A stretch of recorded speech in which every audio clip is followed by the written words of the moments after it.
Have you ever felt like your mind is racing faster than you can keep up?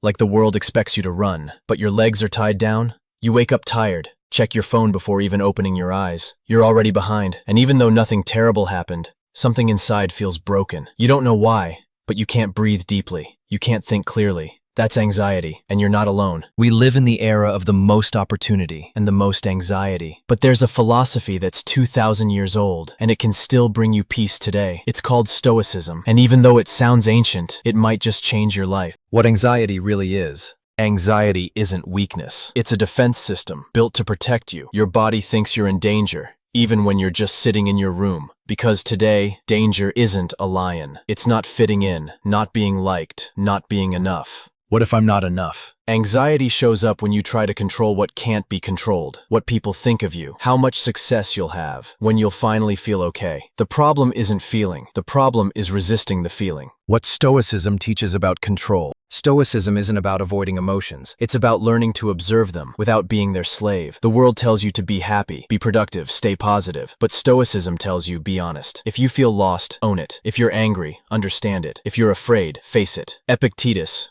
born a slave and crippled for life, said something that echoes louder today than ever. It's not what happens to us that matters, but how we react to it. We spend our energy trying to control the outside. Grades, people's approval, outcomes. But the Stoics knew, the only control worth fighting for is inner control. Anxiety shows up when you try to control what can't be controlled. What people think of you. How much success you'll have. When you'll finally feel okay. The problem isn't feeling. The problem is resisting the feeling. What can you control? Your perspective, your effort, your response in difficult moments. What can't you control? How others feel about you, the past you regret, the future you fear. Trying to control the uncontrollable only exhausts you, and anxiety grows in that exhaustion. The Stoic approach is simple but powerful. If it's up to you, act. If it's not, release. Seneca put it this way: we suffer more in imagination than in reality. We imagine judgment that never comes, rejection that never happens. But the moment you observe your mind, really observe, it starts to lose power over you. That's why Stoics journaled, not to look wise, but to stay sane. Writing reveals the truth beneath the panic. And above all, Stoicism reminds you, you don't need to control everything. You just need to control yourself, your breath, your habits, your values. That's where your freedom begins. Control your mind, the rest is noise. Modern cycles that trigger anxiety. Every time you compare yourself, you feed your anxiety.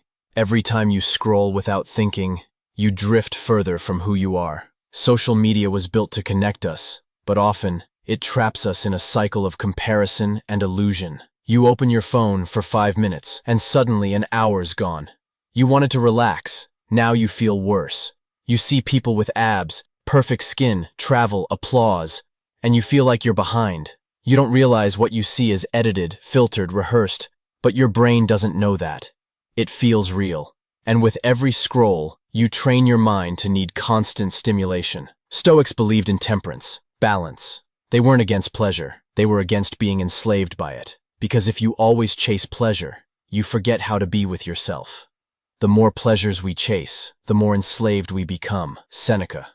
And it's not just social media. It's binge-watching shows, gaming till 3 a.m., eating out of anxiety, posting for validation. Each habit seems small, but they train your nervous system to fear silence and crave noise. So when you're finally alone with your thoughts, you panic. Your mind forgot how to sit still. You tell yourself you're resting.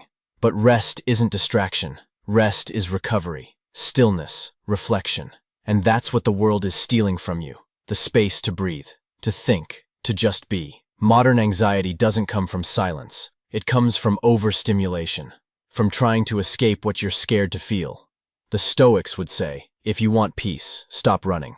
Sit with your discomfort, look it in the eye, and slowly, it will stop scaring you. How anxiety impacts your life. Anxiety doesn't just live in your head. It lives in your relationships, your body, your everyday life. It can make you avoid the people you love. You think you're a burden, that if you speak you'll annoy someone, that asking for help makes you weak, so you stay quiet. Smile when you don't feel like it, pull away without explanation. At school, anxiety wears the mask of, I don't care. But inside, you care too much. You're scared to raise your hand. You feel watched even when no one's looking. When you walk into a new space, you feel like an outsider. Everyone already knows each other. If you talk, they'll think you're weird.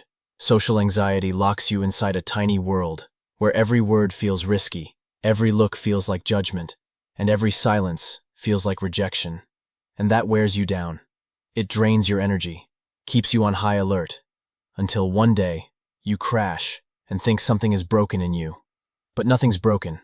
You're just reacting to a mind that learned to fear, and that fear can be unlearned. The Stoics knew other people's opinions don't define you.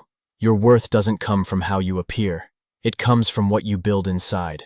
Epictetus said it best: if you want to be free, stop worrying about what you can't control. The Stoic message you need to hear. Marcus Aurelius was emperor of the most powerful empire on earth. But he was also a man, full of doubt. A young man who sat alone every night, just to write his thoughts, not to share them, not to impress anyone, but to understand himself, to keep from falling apart. And in those pages, he wrote one of the deepest truths.